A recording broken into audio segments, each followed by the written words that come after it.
If you're like me in my mid-20s, you don't cook. You don't know how to cook. You don't want to cook. Anytime you look up a recipe, you run away scared because there's too many ingredients and you don't have the tools to make the thing. And then you chow down on ultra-processed garbage and spend all your money at restaurants and the hair salon to maintain that gorgeous hair. Well, now that I'm older and slightly less stupid, I have a solution for you. It's a way to change your mindset about what cooking is to just get started. In this video, I'm going to explain a type of cooking I like to call the Art of Gastronomeh. And then I'll take you to my Culinearly School and show you how I do it. So let's go! The entire philosophy of gastronomeh, heating food and making it not taste good.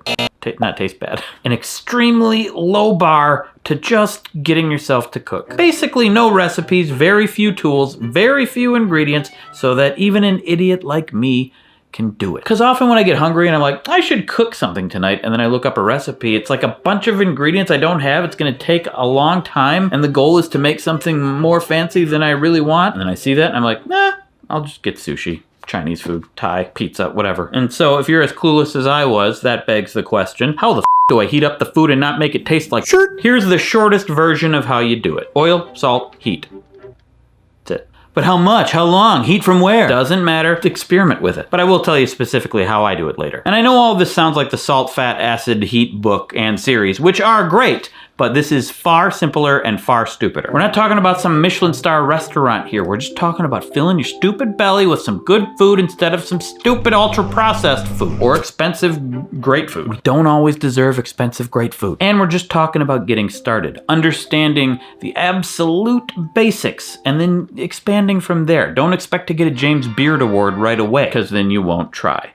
Learn the basics, try things, fail upward. Be the change you want to see. You live, you learn. Isn't it ironic? Sorry. Okay, in a second, we're going to head on over to the Culinearly School and I will show you gastronomeh in action with a specific thing that I like to cook.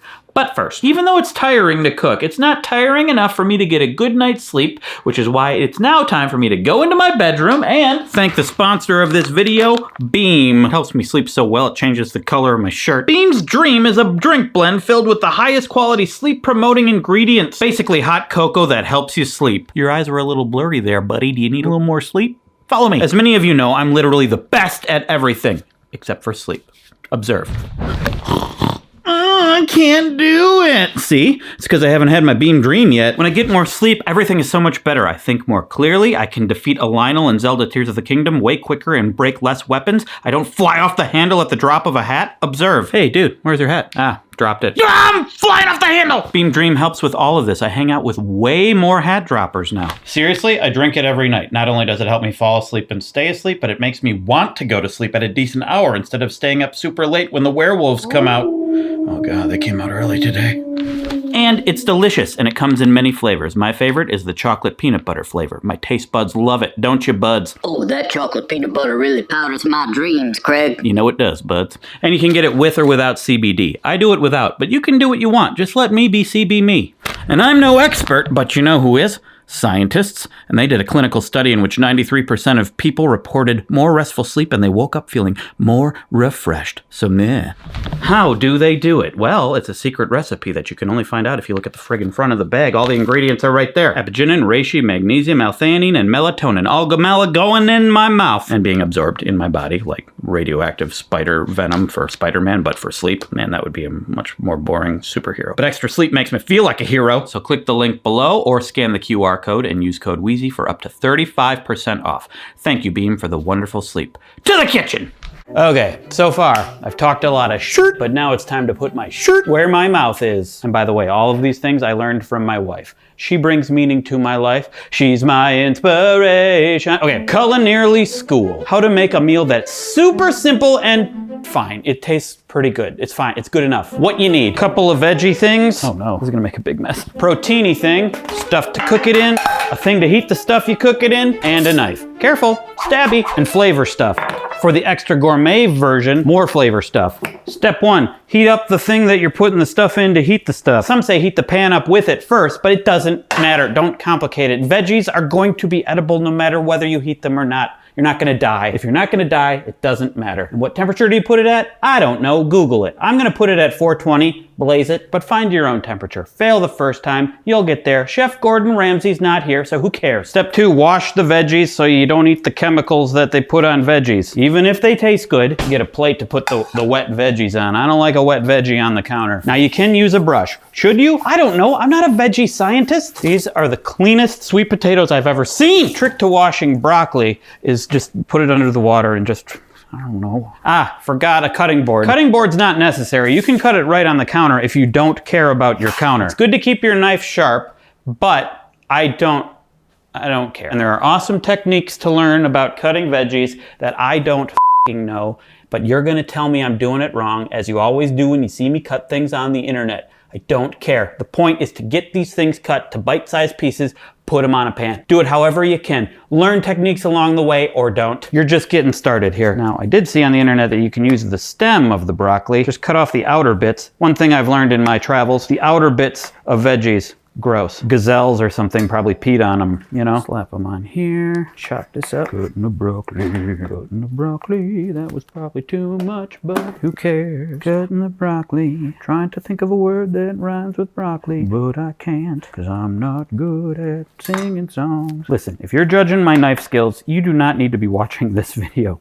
You know more than me. Little broccoli pieces everywhere. That's the name of my first album. The florets of my heart. Pile of broccoli, bite-sized chunks. The other vegetable, cut off the ends. Some people like to take the skin off. That seems harder, so I'm not gonna do it. Chop it down the middle. I should have sharpened this knife. Again, I don't care all that much. So I'm just gonna leave the skin on and deal with any of the gazelle pea that might have been put on here. Chop them in half, chop them in fourths, maybe. I just look at it and see, like, that's how I can get bite-sized chunks out of there. Now you wanna get the chunks smaller because, I don't know, it's just, it looks nice.